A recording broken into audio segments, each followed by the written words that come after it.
আসসালামু আলাইকুম গাইস, আজকে আপনাদের দেখাবো ফেসবুকের ফলোয়িং কিভাবে হাইড করে রাখবেন এবং আপনার ফলোয়িং 0 যে আসে এইটা হাইড করে রাখবেন এবং আপনার ফলোয়ার মানুষে দেখতে পারবে, কিন্তু ফলোয়িং আপনি কতজন করছেন এটা আসলে মানুষে দেখতে না পারে। তো গাইস, ভিডিওটি আপনাদের জন্য, সবাই একটু মনোযোগ সহকারে দেখার অনুরোধ রইল এবং আমার চ্যানেলটি সাবস্ক্রাইব করুন, ফেসবুক পেজটি সবাই একটু ফলো দিয়ে থাকবেন। তো গাইস, প্রথমে আপনারা ফেসবুকের উপরে সেটিংয়ের উপরে ক্লিক করবেন। সেটিংয়ের উপরে ক্লিক করার পরে একটু নিচে যাবেন। নিচে যাওয়ার পরে এখানে লেখা আছে follower and public content. Follower and public কন্টেন্টের উপরে একটা ক্লিক করে দেবেন। ক্লিক করার পরে এখানে উপরে যে দুইটা লেখা আছে, এখানে who can see your follower on your timeline, এটা আপনি পার্সোনাল করে দেবেন। তারপর who can see the people page list you follow, এটাও আপনারা অনলি মি করে দেবেন। তো আপনাদের কাজ এই দুইটা অনলি মি করার।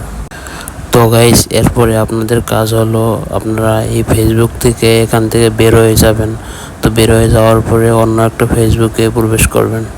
তো আমি আপনাদের দেখাচ্ছি অন্য একটা ফেসবুকে প্রবেশ করতেছি। তো অন্য একটা ফেসবুকে প্রবেশ করে আপনার ওই ফেসবুকের নামটা এখানে সার্চ দিলাম। তো সার্চ দিয়ে এখানে দেখাবো আজকে আপনাদের। তো এই ফেসবুকের ওখানে ফলোয়িংটা 0 করা আছে কিনা এটা আজকে আপনাদের দেখাবো। তো আপনারা দেখেন, আমি সার্চ দিলাম। তো সার্চ দেওয়ার পরে এখানে নামটা আমি খোঁজ দিছি। তো একটু নিচে, তো আমার নামটা একটু লিস্টের, তো নিচে নামার পরে এখানে আমার ওই ফেসবুকের নামটা আমি পেয়েছি। তো এখন দেখেন আপনারা, এখানে কিন্তু আমার 167টার মতো আমার ফলোয়িং ছিল, তো সেটা এখন 0 করা হয়েছে। তো গাইস, এভাবেই আপনারা আপনাদের ফেসবুকের ফলোয়িং হাইড করে রাখতে পারবেন এবং এই দুইটা সেটিং অফ করে দিলে।